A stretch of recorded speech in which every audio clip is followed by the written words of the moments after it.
The Eyes of Texas. This comes from our listener Larry. My first experience is fixed in my memory like a short film in HD. My father was military, U.S. Army, and I am the youngest of 3 kids. The 5 of us moved a lot when I was growing up, on average every 2 years. My mother's family is Texan, going back several generations, though I don't consider myself Texan. I was born in Germany and raised all over the damn place. We visited my grandmother, my mom's mother, who lived in Waco, Texas when we could. We called her Nanny. This was the early 1970s in Texas, and Nanny was a rigid Southerner of English, Scotch-Irish, white Protestant descent. Nanny lived in a huge, especially from a child's perspective, old 3-story Victorian house that she had split up years earlier into about 5 different living spaces or apartments. You see, my grandfather had passed away 7 years earlier, about the year I was born, and to earn an income, Nanny had basically converted her house into an old folks home where she ran a hospice. You might think the house was scary, but it wasn't. Even though I knew people had died in many of the rooms, her house had a very warm, decrepit, grandmotherly feel. So in 1971, when I was 8 years old, we were on one of our visits to Nanny. My dad was posted to Fort Carson in Colorado Springs, Colorado, and it was about a 12-hour car ride to Waco. We all piled into the Chevy station wagon early in the morning before light to make the trip in one day. Oh God. On this particular visit to Nanny's house, I spent a lot of time exploring around on my own. Her house had an old garage or carriage house out back off an unpaved alley. The tin-roofed structure dated from the 1920s or 30s. It was large, more decrepit than the main house, and about 100 yards in the back. There was also an old pecan grove at the back of the property. The garage had carriage-style doors that were never locked. Several times when I was in that garage, I'd encounter another little boy, about my age or maybe a year older. He was African American, barefoot, dressed in tattered clothing and wearing a grass reed or straw hat. I saw him and spoke with him twice. Both times he was seated in about the same spot, on a ledge in one of the wooden stalls. I think they used to keep horses in there at one time, eating something. Both times he asked if I wanted any of what he was eating. The second time I saw him is the most memorable because he was sitting on the same ledge with a basket in his lap full of pecans. I did not understand why this oddly dressed little boy was in my nanny's garage eating her pecans, and so on this second encounter I told him he should leave as Nanny was pretty possessive of her pecans. Just a year earlier she'd had a small feud with her neighbor who tried to collect them off her property. But the little boy just stared at me swinging his little legs as he ate. Being an 8-year-old tattletale, yes, I ran back to the house to tell Nanny, and she came back to the garage with me to chase off the trespasser, but the little boy had vanished, along with his basket of pecans. He left no signs he'd even been there, no pecan shells or basket.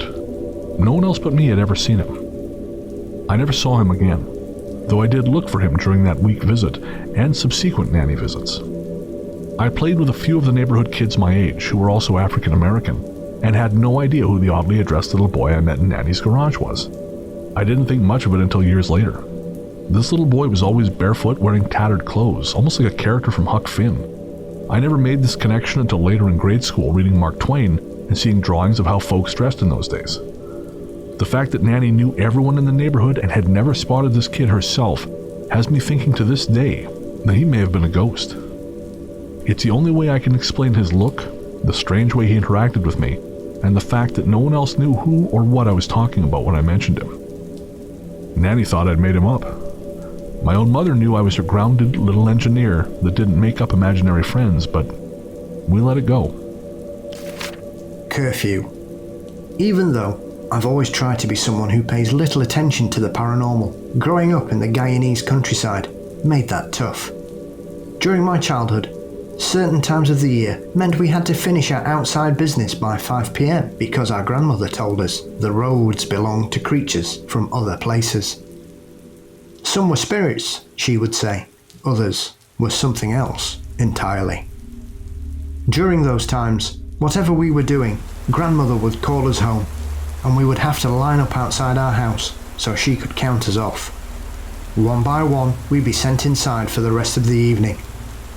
When I was 12, I became cheeky and defiant, and who doesn't?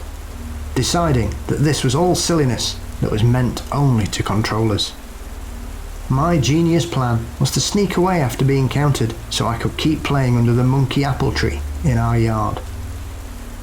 Everything was fine at first, and grandmother didn't notice my absence right away, so I really thought I'd gotten away with something. But then I began to feel strange, like I wasn't alone there underneath the tree, but couldn't see who might be there. Suddenly, there was a scratching sound, like when we would use a knife to carve our initials onto bark, and I noticed what appeared to be scratches on the tree in front of me. I began to feel frightened and prepared to run, but heard a sound above me which stopped me in my tracks. It sounded like the creak of a rope. Against all my better judgment, I craned my head to look, and that was when I saw my first spirit. She was a young girl, my age or maybe a little older. She was wearing a blue blouse, had black hair, and her face was ruined, burned beyond recognition. I screamed and ran back to the house. Once we were all inside, I told my grandmother what had happened, and she gave my father a stern look. I demanded to know who the girl was, and grandmother told me that years before father had bought the house, it had been a dancing club. It closed after the owner's daughter had been attacked by a customer when she told him to stop touching her, and the man had burned her, then hung her from the monkey apple tree. From then on, the girl would appear to me regularly. I wonder if having already made contact meant that being inside didn't stop her, the way it did other things. Or maybe being inside was just a way to keep us out of their awareness altogether. I don't know. Regardless, the girl would appear in my dreams from time to time, but always made sure to tell me, even though her mouth never moved, that she meant me no harm. She only wanted to make sure someone else knew her story, and to feel less alone, even for only a minute. The attic. Most of the places I've lived in my life have had something unusual going on. I don't know if it's something about me that causes the activity or if I just have the worst luck when it comes to apartments, but either way, every new spot has its own mojo. Mostly these places are harmless, but every now and then I'd end up somewhere that wasn't, and those experiences keep me up at night. The most unpleasant, powerful place I ever lived was a 2-story brick house at the far end of a dead-end street. We moved in the spring of 2001 and moved out a little over a year later. The house had been built in the 20s and converted into 2 apartments, upstairs and downstairs, sometime in the 80s. There was technically a 3rd level, but it was attic space and functionally useless. More on that later. My boyfriend Jared and I lived on the 2nd floor, and for the first couple weeks everything seemed fine. The vibe of the apartment was maybe off a little, but as someone who's moved a lot, I know that sometimes you just need to settle before a place feels like home. The difference here was that the apartment, a reasonably sized 2-bedroom, didn't improve with time. If anything, it felt more oppressive and less like home. When the lights were off at night, the shadows felt heavier and darker than they should be, as if they were hiding something. As it turned out, it wasn't just the shadows I needed to worry about. Even though it was the loudest thing that happened, the banging was probably the least frightening of all the things I experienced there. The first time happened around 10 at night. Jared and I had a couple friends over playing Mario Kart 64, and in the middle of a lap around DK's Jungle Parkway, we heard someone pounding on the locked downstairs front door. It was a rough, aggressive sound, so the 2 boys decided they would go down there and see what was up. Except by the time they got down the stairs, whoever it was had gone. The second time was around 5 in the morning. Jared and I had pulled an all-nighter playing Ocarina of Time, and were settling in to finally get some sleep when the pounding happened again. We quickly decided that again Jared would run downstairs to try and catch whoever it was, while I would keep watch from the window to see if they ran away. The rising sun provided more than enough light, yet no one emerged from the awning in front of the house, and when Jared came back upstairs, he said that yet again he hadn't seen anyone. Another night, Jared and I were watching a video when we heard a crashing sound outside the door to our place.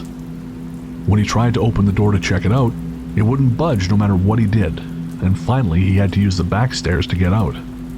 It turned out that the stack of book boxes we'd had out on the landing next to our door, a stack that was orderly and stable and had been that way for weeks, had somehow moved closer to our door, fallen over, and wedged it shut. We had no explanation, and all we could do was repack the boxes and replace them on the landing. They didn't move again until we moved out. There was other small stuff, and I may as well get that out of the way before I get to the things which finally chased us out of there. You'd put something down in a particular spot, and seconds later it would be gone, never to be seen again. It didn't matter what it was, it would just up and vanish. Things that didn't vanish would often break. Appliances, for example. I kept track, and over the course of the year we were there, around 30 different things, old and new, either stopped working or straight up fell apart while we lived in the house at the end of the street. Finally, last among the small stuff, though it didn't feel small at the time, was the glaring in the living room. You never saw anyone, of course, but whenever you were in there, or passed through there, especially at night, it felt as if someone was sitting on the couch staring at you intently. It was not a kind feeling. You remember me mentioning the attic? It was your typical old house attic, so only the center part of the space was usable, and the rest was just insulation. Step on it and you fall through to the second floor. We only ever bothered to go up there the once, finding an old trunk at one end and pictures of trains taped to the walls. Nothing worth going back for. But then that night, and for the next couple nights after, I woke up from bad dreams with the strangest thought. The attic is giving me nightmares. From that point on, those nightmares would return every few days, as would the headaches. Great, almost blinding migraines that would lay me up in the dark with a cold cloth on my head for the best part of a day. On those days, I would be talking to Jared and find myself saying things like, "The attic is coming down here and giving me headaches." I couldn't tell you why I would say something like that. It would just pop into my head. Sometimes you could even smell the attic downstairs, like it was a person with a particularly old, musty cologne. Even considering everything above, the most frightening thing that happened in our apartment had to be the scratching. Back then, Jared and I had 2 cats, Meanders, who we also called Meanie, and Bison, or B. When Jared worked night shift, they would usually keep me company, sleeping at the foot of my bed. One night I was up late reading with Meanie curled around my legs when I heard scratching at the bedroom door. Not a problem, of course. I figured it was Bison being a little weirdo. Usually he meows when he wants in, but who can figure cats, right? I was pretty comfortable, so I put off getting up for a few more minutes. I figured if he wanted in, he'd keep scratching. A minute later, the scratching came back, slow and purposeful, so I got up and walked over to the door. It took me all of 5 seconds to do that, yet when I opened up to let Bison in, there was no cat there. The hairs on the back of my neck stood up then, and I strained my vision looking out into the dark, first to the living room, and then the kitchen, finally seeing B curled up on the kitchen table. I went to check on her and she was out cold. No way she could have crossed the distance between my door and the kitchen, then fallen fast asleep in the time it took me to open my bedroom door. Cats are fast, man, but they're not that fast. The rest of that night was spent with the lights on, and we started looking for a new place the following day. The Wisconsin Horror, from Emma. My apartment building in Wisconsin has 2 front entrances to the entire building, and each door leads to 6 apartments. There's a creepy-ass basement that links the 2 pods of 6 apartments underground. Because of the area of the city I live in, all of my neighbours are senior citizens, and for most, it will be the last place they live. It's rare for me to run into anyone at all in the hallways or basement, which is pretty sweet, but about 2 weeks after I moved in, I started having some strange experiences. I have a 2-bedroom apartment, and my second bedroom has a similar feeling that I heard Brandon mention about a room that he just couldn't make be anything. I use it for working out and storage. I don't really feel comfortable in there. A few weeks after I had moved in, whenever I would go into this room, something would be out of place and lying on the ground. Mind you, I do have 2 cats and a bunny, but this door is shut at all times because some of the cords that would quickly become cat-bunny treats. All of the items in the room are neatly lined and organised around the walls, so that the main space of the floor is open for working out. But I would sometimes walk in, and lying there would be a weight, then my container of D&D dice, and other things. I just put it back into its place and went about my day. Eventually, This happened for long enough that I had convinced myself that someone must be coming into my apartment, or lived in my walls, a phenomenon that will haunt you if you research it, if you don't know about it already. This was made worse when I found the creepiest little crawl space in my bathroom closet. I had never noticed it before, but a few weeks living here, I saw the little door to it was ajar. It's really too small for a person to fit into, but I'm not sure how it came to be open. I closed it and set a heavy jug in front of it and went on with my life. Sometimes I still find that jug moved and the door open. Here, I will admit, I'm also a highly paranoid person. I triple check that all my locks are locked every night. I strategically hang things on my walls so I can see around corners and play through scenarios in my head of where I can hide if somebody forcefully enters my home. So, every night, I would make sure that my door handle lock and my deadbolt were locked. The second week I lived here, I started waking up and the door handle lock was unlocked.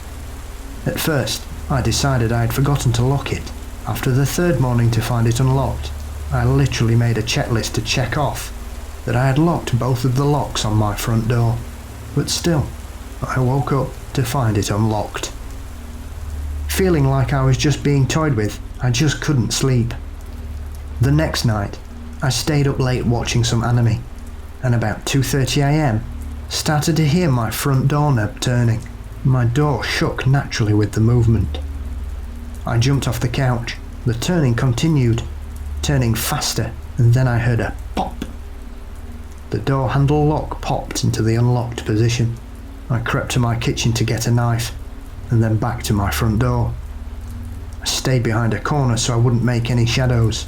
Something in my mind told me not to go near the door. The turning got slower and slower until it finally stopped. If I didn't know it was impossible, I'd say I was holding my breath for an hour, just standing there in shock. And finally, at some point, I relocked that handle and went to bed. The next day, it was still locked, but after that, it would continue to come unlocked. I did, as rationalist people tend to do, try to explain this by considering maybe it was one of my neighbours, but this just seemed unlikely to me, as many were bedbound or couldn't even make it up my stairs. I still won't say it's impossible, but considering other events that have taken place, I think I'll dive into the deep end of the woo-woo and say it wasn't an alive person. This went on for almost 4 weeks, and after that, I've only had one more incident. I had lived here for over a year, when again, I was up late at night, and the door handle rattled. This time, I bolted to the door and held the lock in the locked position. It was hard, and my hand slipped off a few times as it moved, but I managed to keep it locked. I still didn't feel safe to look out the peephole, but I did feel some sense of control. After the doorknob thing seemed to stop, I had some peace for about a week. I thought, okay, the spirits here have accepted me, after throwing a tantrum over me intruding into their space. But then, one day I was cleaning up some art supplies in my second bedroom closet when the door, which was an arm's length away, slammed back in my face. I was in shock. It's Wisconsin. My windows weren't open. I don't have vents that blow air or anything like that. It reminded me of trying to walk into a sibling's room when they were angry, only to have it slammed back in my face. I had to ground myself to reality and remember who I was to realise that this shouldn't have happened and I needed to deal with it. So I knocked on the door and said I'm coming in, and entered with no problem. I went to the double doors of the closet, opened it, and put away my art supplies. I closed the doors, heard the doors click shut, and as my hands left those doorknobs, the doors flew open. My hair tickled my neck in the whoosh of air. I simply said aloud, "No, these doors stay shut." And I shut the doors, heard them click again, and they stayed shut, and I haven't had issues with them again. Of course though, after this point, I did a do-it-yourself saging of my apartment. I got some white sage and just walked around spreading the smoke and saying things like, "If you have ill intentions, you are not welcome here, and you need to leave. If you have no bad intentions towards me or my pets, You may stay, but please stop scaring me. I have to live here." That was the only time I've done that, and since then, some shadow people and other energies have passed through, but never stayed for long. The real issue with this place resides in the basement. The Brunei Skeleton. In Brunei Darussalam, our capital city is Bandar Seri Begawan, and it is home to more than half of all people in the country. The Yayasan shopping complex is located in downtown Bandar, next to where the Kedayan River splits from the Brunei, and to most people it is simply a place where they go to shop and have meals. For me, it will forever be the place where the skeleton caught my leg. I have an issue where I cannot go to a public washroom alone. Some of my friends are understanding, but generally speaking, I try to go before leaving home so it doesn't become an issue. This started when I was 12, and my family had brought me to Yayasan to, yes, shop and have a meal. We needed some new clothes, and so spent a great deal of time in that section looking for just the right thing. I needed to use the toilet, and so my mother brought me to the bathrooms in that section. Back then I had no problem using the bathroom alone in a public place, so I went inside. The interior of the bathroom was run down, dimly lit and quiet. As I stared at myself in the grimy, streaked mirror, I felt as if I was the only person in the world. It was a relief when my mother followed me in shortly afterward. There were 3 stalls. My mother used the first, and I used the last, leaving one between us. She finished before me, and I heard her leave, and a moment later someone came crashing into the stall next to me. Even with the noise, I didn't feel any need for concern. I just assumed that person really had to go. But a moment later, as I was standing to leave the stall, something grabbed my right ankle. The sight I saw when I looked down will haunt me until my final day. A long, coal-black skeletal hand had me in a grip so tight it was almost painful. In the moment, it had happened so fast I couldn't fully grasp the situation, so I just tried repeatedly to pull my leg away as if it were some minor annoyance, but the hand wouldn't let go. Finally, it just disappeared. As I ran from the bathroom, I saw that the door to the next stall was hanging open, and there was no one inside. It wasn't until we finally got home that I told my mother what had happened, and of course she didn't believe me. But over the years, I have heard other people talk about strange things happening in the Yayasan shopping complex, and even that particular washroom. I've been back in there as an adult, and it's been completely renovated. It no longer feels dirty and quiet, but is now bright and fresh. Even so, I never stayed around long enough to find out if the spirits had been driven away as well. Before we comment on the story itself, I actually found another story about a black skeleton. And when we talk about it, I'll explain why this was interesting to me, but this was a dream someone had, and I felt it was relevant, so I'm going to share it here. This person says, "The dream started off so normal, I could have been awake. In it, I had woken up just after going to bed at 2 a.m. My girlfriend was also awake, and we were talking as we normally would. I got up to use the bathroom, and when I came back, she got up to go. As she passed me, I turned to put my hand on her shoulder, and when we touched, she turned around and dissolved into this smooth, jet-black skeletal demon thing. As that happened, the entire room started falling apart around me. At the time, I remember feeling terrified, like I was standing next to pure evil, something that could end everything with a snap of its fingers. It seemed so cold and alien and huge, even though its physical size was only 5'6" or so. I'm 6'6", and when I saw that thing, I felt like an ant.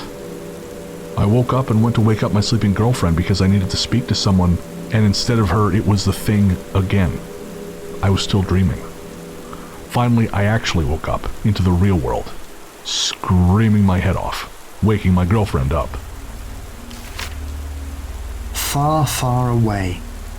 When most people think of New Jersey, they think of cities: Trenton, Newark, Jersey City. And while we have plenty of those, almost 42% of the state is considered to be forested in one way or another. Burlington County, where I grew up, and where the story I'm about to tell you takes place, has some particularly wild and remote spots, especially towards its southeast end by Wharton and Bass River State Forest. At 16 years old, I got my first car, and my enthusiasm was unshakable. My first car which I worked endlessly at our local multiplex to play for, was a total piece of crap. A 1988 Pontiac Tempest. And even that couldn't keep me from joyously cruising the open road at night with my friends. We didn't spend much time in the cities. Neither Trenton nor Livertown are the kind of places you want to hang out at night, even if you're on the move, and instead spent time on the back roads and rural routes. Being kids, we were into all kinds of creepy stuff, horror movies, ghost stories, all that. And the one thing Burlington County had going for it is that you didn't have to go far to find the latter. The ghost of a Hessian soldier is supposed to haunt Mill Race Village up off the turnpike. Hezekiah Smith is still said to be hanging around the Smithville mansion, his former home, and those are just two of the strange stories you'll hear in the area. The reason I bring this up is so that when I tell you my own story, you'll understand it's not at all the kind of thing we were looking for. Transparent dead men drifting across the road, sure, but what we experienced, I wouldn't have expected it in a million years.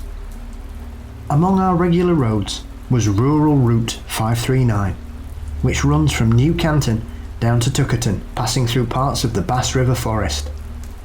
One night, we were on a stretch of 539 nearer to Bass River when we spotted something that didn't make much sense at all.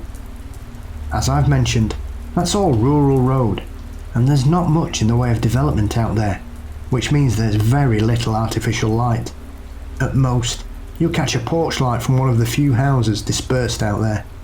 That's why we took notice when, on a patch of road that should have been nothing but darkened forest, we saw what appeared to be the lights of an entire town shining through the trees.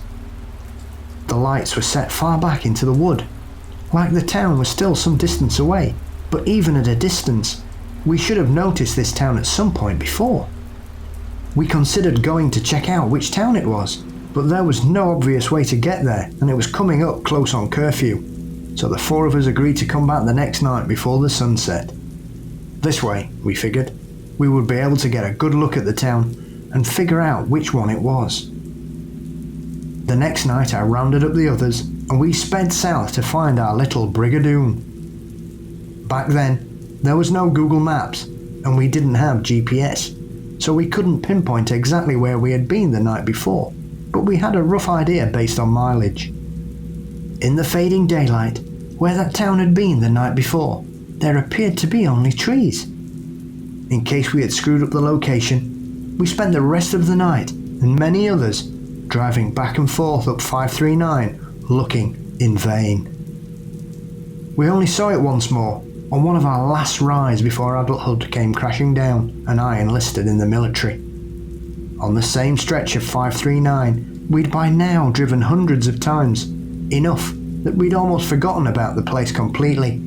We passed the lights of that faraway phantom city burning bright like a fire at the end of the world. It's not on any map, and I suppose you could only see it when it wants to be seen, but should you ever find yourself in Burlington County, New Jersey, stay sharp. Maybe you'll find a way there I never could.